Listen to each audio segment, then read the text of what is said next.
Orang Syiah senang mengumbar syahwat dan menggabung sholat. Orang Syiah itu laris diantaranya karena ada tadi pengumbaran syahwat. Kemudian misalnya sholatnya 3 waktu aja ya. Zuhur, asar di jamak, maghrib, isya di apa?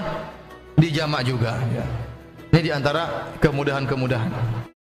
Perlu Ustadz itu ketahui bahwa mazhab Syiah membolehkan menggabung sholat zuhur dan asar, juga sholat maghrib dan isya.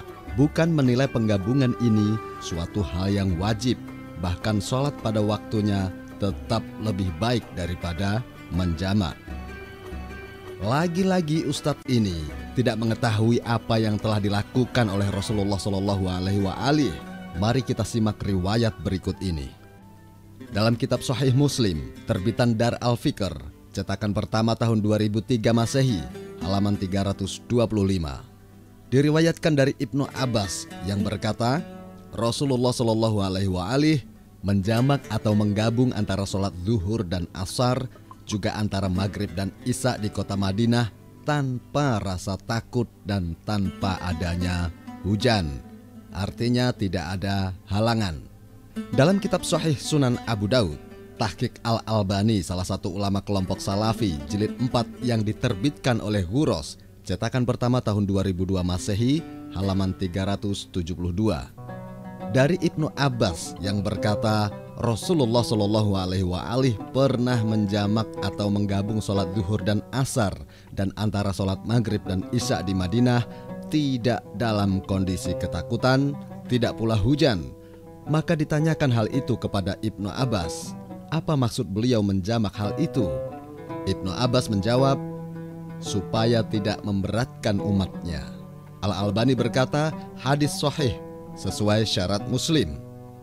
Dalam kitab Sahih Muslim yang diterbitkan Darul Fikr, cetakan pertama tahun 2003 Masehi, halaman 326, diriwayatkan dari Abdullah bin Syaqiq Al-Uqaili yang berkata, seorang laki-laki pernah mengatakan kepada Ibnu Abbas, "Salat, salat."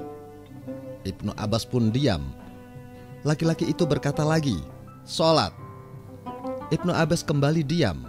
Laki-laki itu berkata, "Salat." Ibnu Abbas kembali diam. Kemudian Ibnu Abbas berkata, "Apakah kamu hendak mengajari kami salat? Padahal kami pernah menjamak antara 2 salat di masa Rasulullah SAW." Jelas dari riwayat-riwayat tersebut bahwa menggabungkan sholat tanpa adanya hajat atau penghalang pernah dilakukan oleh Rasulullah SAW, sehingga keringanan ini bukanlah berasal dari Syiah, akan tetapi berasal langsung dari beliau SAW.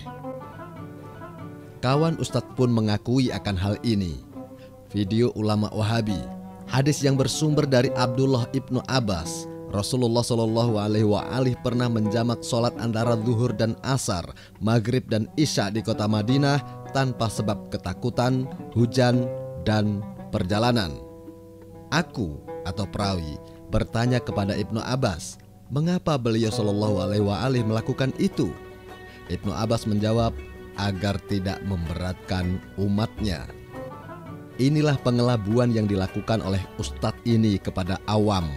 Seakan-akan sholatnya Syiah hanyalah 3 waktu, bukan 5 waktu. Padahal Syiah menetapkan sholat 5 waktu. Akan tetapi boleh digabungkan sebagai keringanan, bukan wajib dikerjakan. Satu hal yang perlu ustadz ini ketahui, bukan semua yang dia protes sesuatu hal yang tidak ada.